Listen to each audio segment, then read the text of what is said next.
Hai semua dan selamat datang. Cuba fikir sekejap, bunyi apa yang paling kuat awak pernah dengar? Mungkin bunyi guruh atau bunyi yang paling perlahan macam bisikan.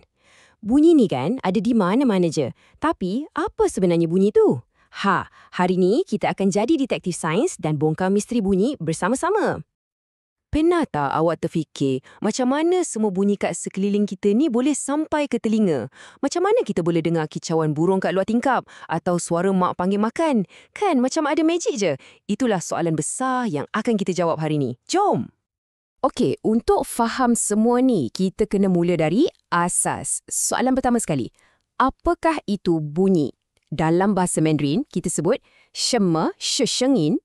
Jom kita siasat, apa bahan rahsia yang hasilkan bunyi? Jawapan dia senang je. Satu perkataan, getaran. Dalam Mandarin, kita panggil jentong. Jom buat satu eksperimen cepat. Letak jari kat leher awak. Dah? Sekarang cakap, Rasa tak ada gegaran tu? Itulah getaran. Setiap bunyi yang wujud, tak kiralah bisikan ke jeritan ke, semuanya bermula dari situ. Satu pergerakan yang sangat pantas, ke depan dan ke belakang. Cuba kita tengok beberapa contoh. Macam mana kita hasilkan getaran ni? Okey, pertama, bila kita petik tali gitar atau syantan, kita nampak dengan jelas tali tu bergegar kan? Kalau kita tiup seruling atau cuici, udara kat dalam tu yang bergetar. Dan bila kita tepuk tangan atau pai, tepukan tu pun sebenarnya hasilkan getaran di udara yang sampai ke telinga kita sebagai bunyi. Cool kan? Baiklah, kita dah faham pasal getaran. Tapi macam mana getaran dari gitar tu boleh sampai ke telinga kita yang duduk jauh? Kan? Getaran tu tak duduk diam je. Ia perlu bergerak. So, persoalannya sekarang, macam mana bunyi ni mengembara? Jom kita tengok. Jawapannya, ia bergerak dalam bentuk gelombang bunyi. Dalam Mandarin, sheng bo. Cuba bayangkan ni. Awak baling sebiji batu ke dalam air tasik yang tenang. Nampak tak bulatan air tu merebak keluar? Macam itulah gelombang bunyi. Getaran tadi tu menolak udara di sekelilingnya. Dan tolakan tu bergerak ke semua arah, sama macam riak air tadi. Dan ingat tau, gelombang ni bukan bergerak lurus macam laser. Dia bergerak ke semua arah. Ada satu simpulan bahasa Cina yang best untuk ni. Se mian pa fang. Maksudnya, ke semua arah dan penjuru. Sebab itulah, bila lonceng sekolah berbunyi, tak kira awak kat kantin atau kat padang, awak tetap boleh dengar.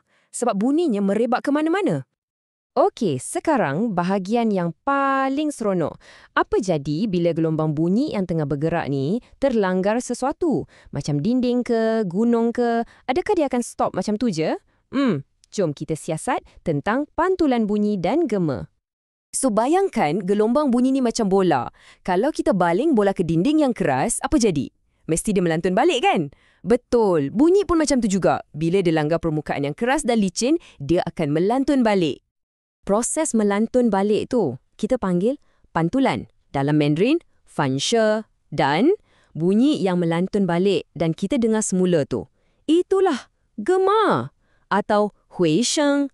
Jadi, senang je nak ingat. Pantulan tu prosesnya. Gema tu hasilnya yang kita dengar. Hello, hello, hello. Itulah gema. Tapi, tak semua benda boleh hasilkan gema tau. Cuba awak jerit kat bantal. Tak jadi kan? Sebab permukaan yang lembut macam bantal atau langsir akan serap bunyi. Untuk dapatkan gema yang power, kita perlukan permukaan yang keras, jian ying dan licin, ping hua. Contohnya macam dinding gua atau dalam dewan yang kosong. Kat situ memang best main jerit-jerit kan? Dan gema ni bukan setakat untuk suka-suka je. Manusia guna konsep gema ni untuk cipta teknologi yang sangat hebat. Namanya sonar atau dalam Mandarin, shangna. Kapal kat tengah laut tu kan, dia akan hantar satu bunyi ping ke dasar laut. Lepas tu, dia akan tunggu gema tu balik. Dengan kira berapa lama masa gema tu nak sampai balik, dia boleh tahu betapa dalamnya laut tu. Guna cara ni jugalah diorang boleh kesan objek besar macam kapal selam. Canggih gila.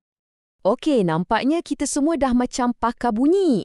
Tapi kita tahu kan, dalam hidup ni, tak semua bunyi tu sedap didengar. Ada bunyi yang menenangkan, ada bunyi yang, sakit telinga. Jom kita cakap sikit pasal perbezaan antara bunyi yang baik dengan bunyi bising. Cuba kita bandingkan. Sebelah sini, kita ada bunyi yang berguna atau yoi dan shengin. Contohnya, muzik yang merdu, UAR, yang buat kita rasa tenang. Atau suara kawan-kawan kita. Tapi sebelah sana pula, ini dia pencemaran bunyi. Dalam Mandarin, shengin wuran. Bunyi bising atau caoza macam bunyi gerudi itu bukan setakat serabut, tapi boleh jadi tsi'er, menusuk dan menyakitkan telinga. Dan jangan main-main dengan pencemaran bunyi ni tau. Ia bukan setakat kacau je. Ia boleh bagi kesan buruk pada kesihatan kita. Contohnya, kalau rumah dekat dengan jalan raya yang bising, kita mungkin susah nak tidur lena atau buning anmian.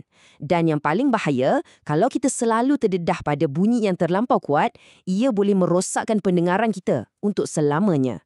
Jadi, penting sangat untuk kita jaga telinga kita baik-baik. Okey. Kita dah cakap pasal bunyi bising, tapi janganlah kita lupakan yang bunyi ni sebenarnya satu anugerah yang sangat penting dalam hidup kita. Jom kita imbas kembali kegunaan-kegunaan bunyi yang hebat di sekeliling kita. Ini rumusan yang padat. Pertama, untuk komunikasi.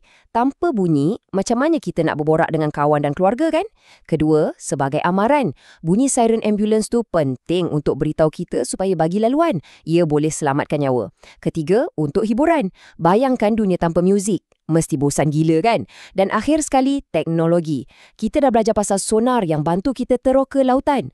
Nampak tak betapa pentingnya bunyi? Hidup kita akan jadi sunyi dan susah tanpanya. Jadi, apa yang kita boleh simpulkan hari ini? Ingat ni ya, bunyi tu bukan sekadar sesuatu yang masuk telinga kita.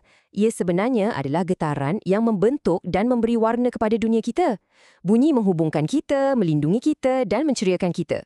Ia adalah sebahagian besar daripada pengalaman kita sebagai manusia. Sebelum kita habis, saya ada satu cabaran untuk awak semua. Lepas ni, cuba duduk diam, pejam mata dalam 30 saat je. Cuba dengar betul-betul. Bunyi ada di mana-mana kan? Soalannya, getaran apa yang sedang awak dengar sekarang? Bunyi pengawal dingin?